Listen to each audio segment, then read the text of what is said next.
Vous avez d'ailleurs effleuré un sujet, c'est ce qu'on appelle l'EHPAD hors les murs, c'est ce dont nous allons parler maintenant. Vérification faite, c'est Jérôme Bataille, pardon pour tout à l'heure, qui est architecte associé à l'AIA.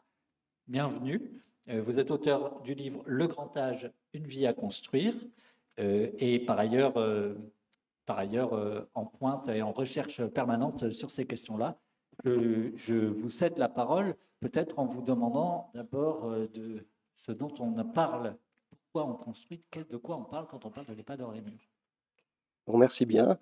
Eh ben, écoutez, le propos vient tout à fait en continuité de ce qu'a dit Fanny Cérès. Il y a sous-jacent le travail énergétique qu'elle fait pour améliorer l'EHPAD et la rendre comme chez soi. Il y a un problème sous-jacent, c'est qu'on n'est plus chez soi. Donc l'EHPAD hors les murs pose cette question-là. Et en fouillant un peu, on voit qu'il y a des bribes de solutions qui apparaissent et que je vais essayer de vous présenter. Donc la question, donc dans le cadre de la DAIA, on a un double travail. On a un travail en atelier, en réflexion dans le cadre de notre société, et qu'on capitalise une deuxième fois avec le cadre de la fondation dont Marc Armengo et dont le professeur Beru font partie. Donc la question qu'on se pose, c'est pour qui construit-on? Donc on pose le problème du logement et le problème du vieillissement. Donc cette image, on l'aime bien parce qu'elle caractérise bien les deux phénomènes. Je me loge en me déplaçant, en allant à mon rythme. Mais c'est vrai qu'une personne âgée, ce n'est pas nous. Et donc on a du mal à se projeter. Quand on fait une école, on y a été. Quand on fait une université, on y a été. Quand on fait un hôpital, on a pu y aller. Quand on fait un EHPAD, on n'a que l'expérience de notre grand-mère, de nos parents, et ce sont des expériences transposées par le gériatre, par différents. Donc on a déjà une perception du vécu d'un EHPAD qui est faussée par un média. Et donc aujourd'hui, l'idée, c'est ce que fait Fanny excellent, c'est-à-dire d'aller se plonger dans l'établissement pour voir ce qui s'y passe vraiment et se rapprocher du vécu des personnes, pour mieux comprendre et pouvoir agir. Et donc on s'aperçoit que les personnes, de façon générale, sont légèrement en surpoids. Donc on a un petit surpoids et on voit que le David a grossi en vieillissant. On voit que Michel-Ange avait bien repéré entre la tête vieille et la tête jeune les problèmes, le problème des dents, le problème de la vue, le problème des yeux, le problème du nez. Tous sont des problèmes qui sont des problèmes perceptifs de notre environnement. Et tout ça va réjaillir forcément peu ou prou sur le milieu. Et puis il y a un problème qui est beaucoup plus abstrait, c'est celui de la personne qui est à droite, qui est la dépression. Et l'établissement EHPAD aujourd'hui génère beaucoup de dépression et on s'en aperçoit par la consommation d'antidépresseurs entre la personne qui est chez elle, qui avait des problématiques de dépendance ou d'incompatibilité à vivre chez elle, et lorsqu'elle arrive dans un établissement et qu'il y a un phénomène dépressif assez puissant, et là que l'on mesure très peu et qui est souvent mal exploité. Et nous, on s'en aperçoit d'autant plus que quand on réalise des EHPAD, et souvent dans des milieux occupés, c'est-à-dire qu'on fait des projets phasés, eh ben, les personnes meurent moins en EHPAD. Il y a un intérêt, où on est le chantier, où sont les ouvriers, etc. Le chantier, même s'il crée des désagréments et du bruit et de la poussière et des craintes, il crée aussi de l'intérêt. On voit bien que les personnes décèdent en fin de chantier. En fin de chantier, on a une mortalité qui augmente en maison de personnes âgées, alors que pendant toute la durée du chantier, les personnes étaient intéressées de voir comment leur environnement est en train d'évoluer. Donc, il y a cette espèce de vie à faire perdurer en établissement. Et donc, on a créé ce schéma, un schéma perceptif pour montrer comment notre corps a un contact direct avec l'environnement, le contact physique avec un des espaces, et au-delà des perceptions plus loin de son espace privé, du déplacement, de l'environnement, de la rue, du parc, que l'on peut encore voir de l'établissement, de l'immeuble et même d'un imaginaire. On a eu une vie, on est allé ailleurs, on vit dans un quartier, il s'est passé des choses, il y a eu des événements, on vit dans cet imaginaire. Et c'est tout cet ensemble d'éléments qu'il s'agit de retrouver dans les pas hors les murs. Donc, comme disait Gilles Beru, on voit bien que la personne aujourd'hui, de 80 à 86 ans aujourd'hui, ou 87 ans quand elle va rentrer en EHPAD, eh ben, elle avait 20 ans, c'est un 68ard ou une 68arde qui a un univers de musique des années 60, 70, un peu, qui a certainement touché un peu la drogue, il y a certains clichés, mais il y a une volonté de liberté, d'autonomie, pas systématique, mais c'est bien cette personne-là qu'il faut essayer de comprendre. Et ce ne sera pas la même personne en milieu rural, ce ne sera pas la même personne quand on sera à La Réunion ou en Guadeloupe que celle qui vit à Paris ou dans une grande métropole. Donc, on ne devrait pouvoir faire un EHPAD, et on le demande à chaque fois, avez-vous un projet de vie, monsieur le directeur, quand on fait un EHPAD? Eh bien non, j'ai un projet médical. Je ne vous parle pas de votre projet médical. Comment voulez-vous que les gens vivent? Quelles relations vous entreteniez avec l'extérieur? Comment les associations s'intègrent à la personne? Qu'est-ce que vous proposez aux aidants? Vous êtes dans une situation assez pauvre. Qu'est-ce que les personnes qui vont faire 30, 40, 50 km pour venir vous voir, qui ont déjà 70 ans, 75 ans, pour voir leur mère, qu'est-ce que vous leur proposez comme logement? Avez-vous des chambres d'accueil pour les accompagnants, pour l'aide aux aidants, etc. Et des lieux de répit. Et on voit bien que quand on pose des questions, on a peu de réponses, parce que le modèle, c'est 80 lits, 55 mètres carrés par lit, et on avance. Et aujourd'hui, c'est bien ce modèle-là qu'on remet en question. Et puis, il y a tout le rapport à la liberté. Donc, les femmes ont fumé, ont bu, les hommes aussi, n'oublions pas. Le rapport au soleil, on avait le rapport au corps qui a changé. Et donc, on ne va plus soigner, on ne va plus mettre en établissement et faire vivre les personnes d'avant-guerre qui avaient quand même une certaine robustesse. On est des gens aujourd'hui qui avons été vaccinés, on a des antibiotiques, on a un rapport totalement différent à la médecine et on a un rapport différent à la liberté. Et donc, on voit bien que cette liberté commence à s'exprimer par des gestes que l'on ne serait peut-être pas permis à une époque, par des gens qui font des exploits sportifs à 100 ans pour faire 1 heure à 20 km/h de moyenne, et puis un rapport au numérique qui va s'améliorant. Autant nos grands-parents ou les personnes qui auraient maintenant 90, 95 ans avaient un petit problème au numérique, les générations qui arrivent et le temps qu'on construise, je vous rappelle que le temps que l'on mette en place un projet et qu'on le réalise, c'est entre 5 et 10 ans. Et donc, dans 5 et 10 ans, on va avoir des gens pour qui le numérique ne sera pas la même barrière que ce qu'elle n'est aujourd'hui. Et donc, comment repenser l'habitat? Et donc, on réfléchit à l'habitat senior et on s'aperçoit que cet habitat senior, finalement, quand on écoute ce qui nous est demandé, c'est bien d'être chez soi. Et donc, il faut réinventer l'établissement de vie, l'EHPAD. On doit repenser cet EHPAD autour de la vie et pas autour du soin. Donc ça, c'est une dimension très forte. Il faut aussi repenser, on pense, l'EHPAD comme un centre de ressources. Ça a été fait ici à Paris, dans certains établissements de la PHP, où nous pouvons accueillir plus de 300 personnes, ce qui est déjà assez colossal, mais devant traiter presque pas loin de entre 500 et 800 personnes, on va chercher de l'hôpital à domicile ou pouvoir apporter du service à domicile, les repas, le linge, la kiné, l'infirmière, et comment on imagine tout ce tissu de services que l'on peut développer, peut-être pas qu'en fonction de son propre établissement, mais en travaillant avec les infirmières de ville, avec les kinés de ville. Et donc, il faut repenser une complexité auquel aujourd'hui personne n'est véritablement habitué. Il faut manager des parcours, et ça c'est le grand thème de parcours, et c'est aussi imaginer la cité de demain.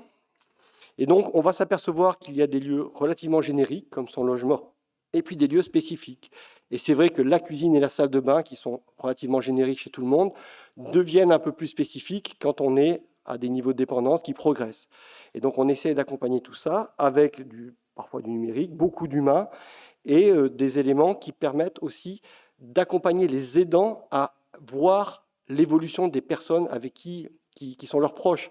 On voit toujours sa mère comme elle était il y a peut-être 10-15 ans. Nous-mêmes, on se rajeunit d'environ une dizaine d'années en permanence, mais on rajeunit aussi ses parents et on refuse de voir parfois ce qui crie, ce qui paraît évident à un professionnel qui vient voir que la personne, ben oui, elle met sur le feu, mais c'est sûr qu'elle va oublier d'enlever la casserole du feu et donc on va avoir un problème. Donc on essaye d'imaginer ces choses-là et ça, je pense que c'est une grosse évolution et qui est suggérée là dans les propos de Fanny, c'est-à-dire que l'EHPAD arrive peut-être à ses limites. Aujourd'hui, l'EHPAD, on l'améliore, on la pense, mais finalement, rester chez soi, c'est rester chez soi. Et on se retrouve face à un problème que les architectes évoquent très souvent, c'est-à-dire la réhabilitation. On a des habitats qu'il va falloir réhabiliter, face à essayer de ne pas couvrir plus de territoire. Donc on va essayer de moins construire peut-être, ou moins différemment. On a des enjeux de rénovation énergétique qu'on peut coupler avec des habitats plus facile, qui soit plus facile à habiter. Et donc, c'est tout cet ensemble de choses qui, se mêlant, monte doucement un modèle d'EHPAD hors les murs. C'est-à-dire que les gens restent chez eux et des services viennent à domicile. Mais est-ce que le chez eux est si générique que ça? Et là aussi, le professeur Béru l'a bien montré, on est quand même incroyable. Interroger un gériatre, il va vous dire que nous les hommes, la prothèse de notre prostate va avoir des problèmes, on va avoir un petit cancer, l'AVC subvient un peu rapidement, on ne marche pas assez. Enfin, les médecins, on est sur des maladies chroniques que tout le monde connaît. Et pourtant, on refuse de les voir, on refuse d'anticiper. Et à part le Covid, où on est là en train de porter des masques pour ne pas se contaminer, la notion de prévention est extrêmement éloigné parce que notre économie, notre silver economy, fonctionne sur du cure, jamais sur du care. On ne prend pas soin, on soigne, on corrige, on répare. Et c'est donc toute cette logique-là qui fait que pourquoi, quand on arrive à 70 ans ou 65 ans, on ne se pose pas la question comment me créer autour de moi un environnement dans lequel je peux aller le plus loin possible. Ce n'est pas dans notre schéma et dans notre imaginaire collectif. On refuse de se voir vieillir, et moi je resterai chez moi, mais chez moi c'est comme ça, et je ne bougerai pas. Et donc, il y a un gros travail à faire sur les mentalités pour pouvoir évoluer vers d'autres formes de logement, parce que le logement, c'est notre peau. On s'habille un peu et on se met dans son logement. Par contre, on change d'habit quand même au fur et à mesure des époques, on change peut-être moins de logement. Donc ce désir de vivre, il est très fort. Et donc, il faut bien que l'on réponde à ces trois grandes données. C'est je meurs, enfin je vieillis, mes collatéraux quand même disparaissent progressivement, mon mari ou mon époux ou ma femme sont mortes, donc je me retrouve dans un certain isolement, une certaine solitude. Mon logement n'est pas tout à fait adapté, donc j'ai besoin de services, et il me faut un environnement plus sûr, où si je tombe, je ne reste pas 3 jours sans personne qui vienne me voir, et plus sécurisé, parce que j'ai plus peur effectivement, des agressions. Mais il faut répondre à ces trois gros enjeux qui sont quasiment les trois maîtres mots pour rentrer en EHPAD, pour essayer de retrouver un EHPAD hors les murs. Et donc, nous, on a travaillé avec Hugo pour améliorer l'EHPAD, mais là aussi, je veux dire qu'on n'inventera pas l'électricité en améliorant la bougie. Alors, on fait des efforts, Fanny en fait énormément, on se casse tous la tête, mais finalement, on ne repense pas fondamentalement les choses. Et donc, l'idée, c'est de repenser les logements en les transformant, en leur donnant d'autres fonctions, en permettant l'aide aux aidants, en facilitant l'aide, en revoyant les cuisines, en peut-être techniquant parfois un peu, parce qu'aujourd'hui, la domotique fait quand même des progrès géniaux, qui fait que certains appareils savent lire votre mode de vie et ne vous pistent pas, ils lisent des modes de vie, et quand ces modes de vie vont changer sensiblement, on va commencer à voir pourquoi vous changez de mode de vie, pourquoi vous tirez moins la chasse, pourquoi vous allumez trop la lumière, pourquoi vous éteignez plus, etc. Donc aujourd'hui, cette domotique va nous aider à rester plus longtemps chez nous. On va repenser les espaces eux-mêmes pour trouver des zones collectives, comment habiter à plusieurs, des colocations, des cohabitations, et donc d'autres façons de vivre avec des jeunes, avec d'autres personnes âgées, avec qui on voudra, comme on a cité les Baba Yaga tout à l'heure, effectivement créer des micro-collectivités pour vivre ensemble sans forcément aller tout de suite vers le médical, qui, lui, a son tropisme. Quand je rentre dans le médical, c'est l'hygiène, c'est le lavage des mains, c'est on vient pas voir je ne vais pas plus voir ma grand-mère parce qu'elle va avoir le Covid, elle a 98 ans. Qu'elle meurt du Covid ou d'autres choses, ce qui la tue, c'est de ne plus voir ses enfants et de ne plus voir ses filles et de mourir seule. C'est dramatique. Et bien ça, ce n'est pas dans notre spectre. On est hyper protecteur. Et donc, on commence à vieillir dès qu'on est né. Donc c'est vraiment progressif. Et finalement, refuser de mourir, c'est refuser de vivre.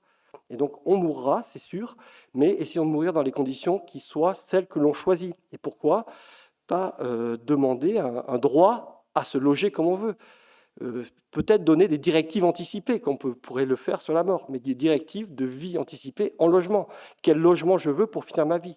Et pourquoi pas mourir chez moi si j'en ai envie, on peut amener des fluides médicaux, on peut amener de la cortisone, on peut amener différentes choses pour vieillir convenablement, même chez soi. Et il y a des pays où ça se fait extrêmement bien. Et donc, derrière ces propres habitats, il y a les abords du bâtiment, la boîte aux lettres, les conteneurs, le local vélo ou autre, qui peuvent être des lieux aussi où on se rencontre, où on peut vivre. Donc là aussi, n'imaginons pas le logement uniquement comme une cellule, mais bien comme un habitat. Et quand on est sur l'habitat collectif, ce qui est aujourd'hui un peu plébiscité par l'environnement pour redensifier un peu toutes nos villes et même nos campagnes, on peut imaginer d'autres choses. Et les toitures deviennent des lieux de rencontre, des lieux où l'on peut s'installer avec des espaces assez privilégiés, et les pieds d'immeubles ou les pieds d'habitat deviennent de vrais enjeux. Comment cet habitat peut se prolonger dans la rue? Regardez un EHPAD aujourd'hui, les personnes âgées sont deux pas les ascenseurs quand elles sont en étage pour voir qui rentre et qui sort, et devant la rue ou la place. Et ce qui tue les personnes, c'est l'Alzheimer que l'on crée sur un patio avec des gens qui tournent. Et on a eu, nous, des personnes âgées qui étaient rentrées relativement jeunes en EHPAD, qui s'étonnaient de voir que les voitures avaient autant évolué parce qu'elles n'étaient pas sorties de leur EHPAD pendant 15 ans. Et donc, on ne voit plus ce qui se passe. Donc, comment amener le cinéma, comment amener le théâtre, comment amener des choses, et surtout, comment prendre en compte le désir de chaque personne. Je suis allé en Angleterre voir des résidences où il y avait des comités de personnes âgées qui se réunissaient chaque mois en disant ce mois-ci, qu'est-ce qu'on fait? Ce mois-ci, allez, on demande un bus pour aller faire nos courses parce que c'est avant Noël, on veut acheter des choses pour nos petits-enfants. Le mois d'après, c'était ben non, nous on veut une ou deux séances de théâtre. Et on trouve des associations qui viennent faire du théâtre dans l'établissement. On peut donner la parole aux personnes âgées et leur demander ce qu'elles veulent. Mais comme on ne leur demande jamais, elles ne s'expriment pas. Et puis derrière cet enjeu-là, il y a l'enjeu de la ville. Et là, ce sont des exemples que je vous montre, qui sont des exemples réels. C'est un exemple qui est aux portes de chez nous, en Suisse, à Meyrin. C'est vraiment à quelques encablures de la France. Et ils ont réfléchi différemment. Donc ça, c'est purement réfléchi. C'est tout neuf. Ce sont plusieurs immeubles qui se sont constitués. Alors, la géographie n'est pas tout à fait respectée dans ce schéma, mais finalement, ils ont choisi dans chaque immeuble de faire un étage relativement adapté aux personnes âgées, en disant on fait cet espace-là et on met une chambre pour recevoir. Donc j'ai un aménagement qui est relativement petit, j'y vais quand je veux, j'achète ou je loue ce logement, et j'ai un centre de ressources qui a moins de 200 mètres qui vient m'apporter mes repas ou qui vient à la demande. Aujourd'hui, je fais mes repas, ou il y a ma fille qui est venue, je n'ai pas besoin de repas, mais demain, j'en ai besoin, s'il vous plaît, est-ce que vous pouvez m'amener mon repas? Ou j'aide ma mère à commander son repas, etc. Des services, kinés, etc. Services aussi administratifs. Je dois payer mes impôts, qu'est-ce que je déclare? Ça a encore évolué, c'est en numérique, j'y arrive pas, etc. Donc, on voit que l'EHPAD s'écarte de ces murs et trouve d'autres formes. Il y a cette forme aussi, la Cité des aînés à Saint-Étienne, qui est extrêmement intéressante. Et I3F se pose ces questions-là aussi. I3F, c'est un gros bailleur social parisien. Qu'est-ce que je fais de mes logements sociaux? Comment les réhabiliter? Je dois les réhabiliter parce qu'ils sont des passoires thermiques, mais je peux les réhabiliter aussi en regardant la société et voir que ce vieillissement, je dois l'intégrer. Et on voit que dans cette cité, au cœur de la cité, c'est les 2 toitures vertes, on a fait des établissements et on a mis il y a un EHPAD proprement dit, pour les personnes les plus dépendantes.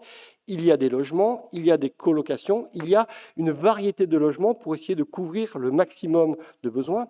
Mais on voit bien que les immeubles autour, qui ne sont pas avec des toitures vertes, sont susceptibles aussi de maintenir les personnes à domicile, si elles ont un ascenseur, mais là, vu le nombre de niveaux, il y a certainement des ascenseurs, et de pouvoir aller chercher du service, ou que l'EHPAD s'organise en tant que centre de ressources pour gérer les parcours de soins, les parcours thérapeutiques, voire les parcours de service, et coordonner, faire en sorte que l'infirmière de ville ne passe le matin alors que le kiné va passer l'après-midi et qu'une auxiliaire de vie viendra peut-être le soir, etc. Plutôt que tout le monde arrive en même temps, se marche sur les pieds. Et c'est toute cette coordination et c'est toute cette logistique que l'EHPAD est, à mon avis, un des meilleurs lieux et le mieux placé pour arriver à coordonner ces soins. Et donc c'est un vrai... Ça demande de l'organisation, ça demande une certaine révolution.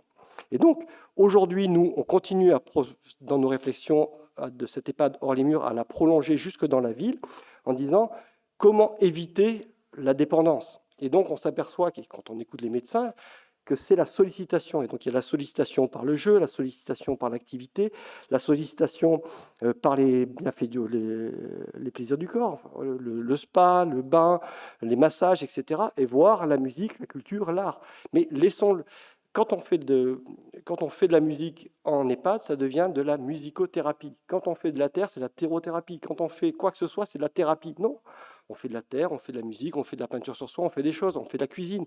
On n'est pas toujours en train de faire de la thérapie. On n'est pas malade, on est vieux. Et ça, c'est un problème qu'on a beaucoup de mal à voir et à accepter. Et tout le monde se fourvoie dans cette perception. Et donc, on voit qu'à travers les aménagements publics, la walkability, comme on a fait à New York, ou le marcher vite, il y a encore des papiers qui sont sortis il n'y a pas longtemps sur bien marcher, les petits exercices qui sont accessibles et pas dans le parc qui est forcément fermé par des grilles à 6 heures du soir en hiver. Trouver des lieux pour partager avec les aînés, c'est primordial. Et donc, le travail urbain consiste à bien regarder ce que l'on peut mettre à 30-40 mètres de chez soi, de ce que l'on peut mettre à 300 mètres. Il y a d'autres services, la pharmacie, des courses. Aujourd'hui, on peut avoir les courses à domicile.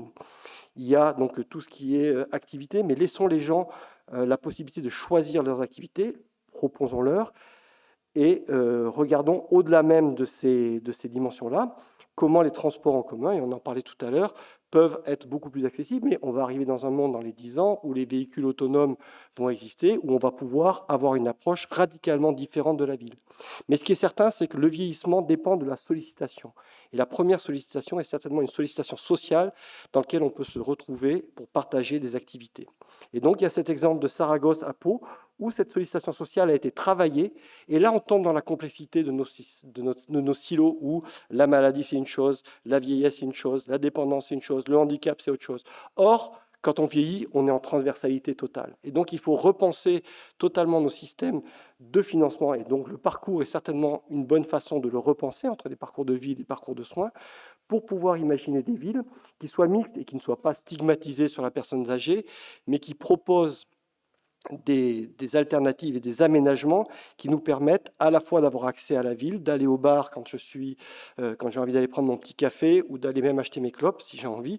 Laissons la ville se développer. Par contre, ça se manage. Et donc, c'est là où on va rentrer dans des politiques de ville assez importantes où l'habitat et l'EHPAD vont devoir dialoguer beaucoup plus et se rencontrer. Et donc, on le voit qu'il y a des lieux tiers qui apparaissent, comme ici en Angleterre. Ils sont un peu rudes, les Anglais, pour les cancers. Et il y a une personne qui s'appelle Maggie, qui a créé des Maggie Centers. Et on voit que dans ces univers un peu durs du bâtiment en briques ou du bâtiment en métal, elle a créé un petit bâtiment qui s'appelle un Maggie Center, où les gens qui avaient le cancer viennent chercher de la convivialité, peut-être des questions, voilà, j'ai eu un cancer de la prostate, est-ce que je vais pouvoir encore avoir des rapports sexuels, peut-être des choses que l'on n'a pas le temps, qu'on ne peut pas évoquer avec son médecin, ou est-ce que ma fille, à quel âge ma fille va devoir commencer à faire des examens parce que j'ai le cancer, ma mère a eu le cancer, à quel âge il faut qu'elle s'en préoccupe, elle ne veut pas entendre, Et donc il y a tout un ensemble de questions qui se posent pour les aidants, pour les personnes âgées, pour imaginer de nouveaux espaces. Et c'est là où je trouve que les architectes ont un vrai rôle. Et Maggie a demandé à tous les architectes de renom de faire des espaces pour recevoir. Et la personne qui gère cette maison, c'est une infirmière. Mais elle n'a pas la blouse blanche. Elle a l'expérience, elle est assez mature. Elle sait ce que c'est que la vie. Elle connaît, elle sait recevoir les gens. Et elle ne propose pas. C'est les gens qui viennent à elle ou à eux ou avec vers d'autres pour demander du service. Et donc, on est bien dans cette pluralité de vie où on parle d'architecture, d'urbanisme, d'aide, de médicaments aussi, de domotique, dans lequel je trouve que les architectes ont plusieurs rôles à jouer. Ils ont un rôle, comme le fait Fanny, au niveau de la programmation très en amont, un rôle politique d'aménagement du territoire. Ils ont aussi un rôle d'animer les dialogues pour montrer les champs du possible. Nous, tout ce que j'ai vu, je l'ai vu au Japon, je l'ai vu en Danemark, on l'a vu en Hollande, on l'a vu en Angleterre, on l'a vu aux États-Unis. On voit des choses qu'on refusera, mais on voit aussi des choses qu'on aimerait bien transposer ici. Donc il faut une vraie culture et sortir de nos modèles. Il faut en même temps que ça être efficace, parce qu'aujourd'hui, on fait des EHPAD, quand on est à 1 800 euros au mois, c'est bien. On voit que souvent, les EHPAD en région parisienne, on est plutôt à 3 500, 4 000, voire 6 000 euros le mois. Et donc, il faut construire pas cher si l'on veut, ou réhabiliter pas cher si l'on veut laisser la possibilité à des personnes qui sont les plus pauvres, d'accéder à des logements. Et même 1 800 euros, il faut des aides publiques pour y arriver. Et puis, il y a cet enjeu environnemental qui est sous-jacent à tout ça, mais dans lequel le volet social est tout aussi important. Donc, on essaie de construire en bois, en terre, en paille, réhabilité, et de revoir les choses. Et donc, ce qui est assez passionnant dans cette histoire-là, c'est qu'on a un vrai monde à réinventer, que le monde est là, que les exemples existent, c'est-à-dire qu'on peut aller commencer à benchmarker, comme on le faisait remarquer, sur des exemples, mais surtout, il faut qu'on invente une façon de dialoguer en France, comme ils l'ont au Canada, comme ils l'ont en Belgique, comme ils l'ont dans beaucoup de pays francophones, où le dialogue soit apaisé, sans passion et et bien posé pour que l'on puisse travailler ensemble, parce que ce sont des projets qui sont multi-approches. Voilà, merci bien. Merci beaucoup, Jérôme Bataille, pour ces perspectives qui nous interrogent non seulement sur le modèle d'EHPAD, mais aussi en miroir sur le modèle de ville à l'intérieur desquels se situent ces EHPAD. On vous retrouve tout à l'heure pour notre moment d'échange.